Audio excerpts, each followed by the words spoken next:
अस्सलाम वालेकुम स्टूडेंट्स। अब मैं आपको करवाऊंगी टी का टेस्ट। टी का टेस्ट क्या था कि जब आपकी वैल्यू एन की वैल्यूज़ जो हैं वो लेस दैन 30 होती हैं और स्टैंडर्ड डेविएशन सैम्पल का गिवन होता है, तो तब आप यूज़ करते हैं टी टेस्ट। तो मैं ये वाला क्वेश्चन करवाऊंगी, क्वेश्चन नंबर 9 का ए पार्ट, ताकि आप लोगों को थोड़ा सा टी टेस्ट का भी आइडिया हो जाए। सबसे पहले तो चीज़ें लिखेंगे जो आपको रिक्वायर्ड, जो आपको गिवन है।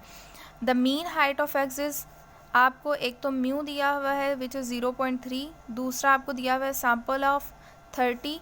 अगर सैम्पल साइज़ हो तो हमारे पास स्मॉल एन होता है 30, एंड दूसरा उसके बाद आपको दिया हुआ है हैज़ एन अर्थमेटिक मीन। जो पॉपुलेशन का मीन होता है वो म्यू होता है, और जब आपको उसने दिया हुआ है अर्थमेटिक मीन सैम्पल का, sample of 30 eggs has an arithmetic mean, उसे कहा है कि 3 एग्स हैं जिनका अर्थमेटिक मीन आया है 0.4, तो वो आपका एक्स बार होता है, सैम्पल का मीन एक्स बार होता है।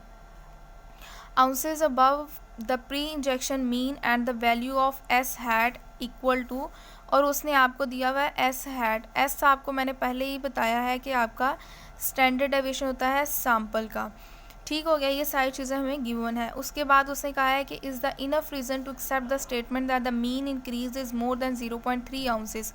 सबसे पहली चीज़ तो ये कि आपको मैंने बोला था पहले ही कि आपने जो भी आपको चीज़ दी जाती है वो आपने हमेशा अप्लाई करनी है H1 में। ठीक हो गया, तो हम अपना क्वेश्चन करते हैं।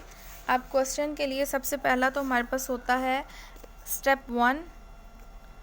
स्टेप 1 में हमारे पास क्या होता है H0 और H1। जो चीज़ अगर उसने कहा है कि आपके पास जो ग्रेटर, उसने ग्रेटर की ऑलरेडी आपको चीज़ बता दी है, तो आपने ग्रेटर का साइन H1 में, एंड आपने लेस देन और इक्वल टू का साइन जो अपोजिट होता है उसके आपने लगाना है। ठीक है।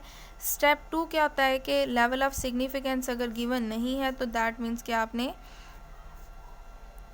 अल्फ़ा इज़ इक्वल टू 5%, और अल्फ़ा को जब आप डेसिमल में कन्वर्ट करेंगे 0.05। ठीक हो गया। उसके बाद आप क्या करते हैं, आपके पास स्टेप 3 है, क्योंकि अब आपके पास यहाँ पर टी टेस्ट अप्लाई होगा, इसलिए स्टेप 3 में क्या आता है, टेस्ट स्टेटिस्टिक की वैल्यू फार्मूला, जो कि होगा t is equal to x bar minus mu divided by s hat multiply by square root n. Step 4 क्या होता है,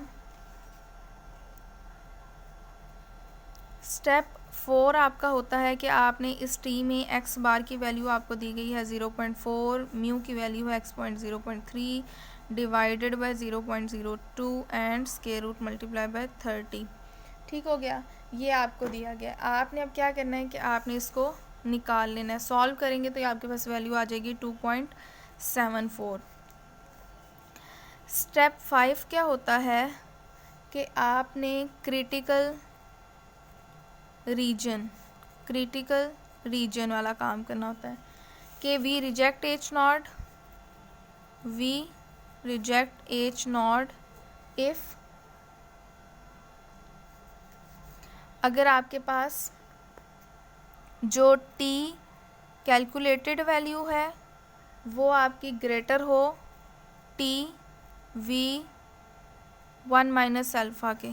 अब V इसमें आपका क्या होता है, V आपका इसमें है n-1, n-1 is 30 minus 1 is equal to 29। ठीक हो गया, और 1 माइनस अल्फ़ा करेंगे, अल्फ़ा 1 में से अल्फ़ा को माइनस करेंगे, यहाँ पर आपको करके देती हूँ, 1 माइनस 0.05 इज़ इक्वल टू 0.95।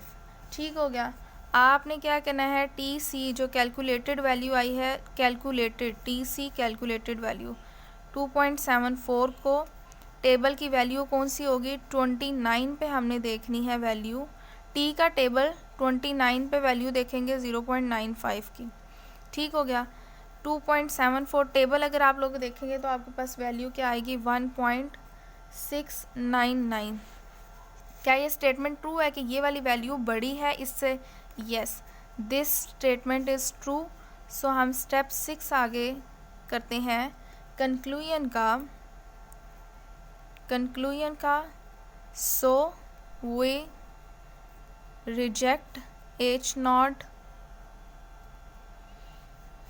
बेशक आप लिख लें in the favour of H1। सो आपको मैंने दोनों क्वेश्चंस करवा दिए हैं, एक आपको मैंने टी टेस्ट का करवा दिया, दूसरा मैंने आपको जी टेस्ट का करवा दिया। उम्मीद करती हूँ आपको समझ आई होगी। किसी चीज़ में कहीं भी प्रॉब्लम आ रही है तो कमेंट सेक्शन बॉक्स में आप मुझे मैसेज कर सकते हैं। I will definitely response you. Thank you so much.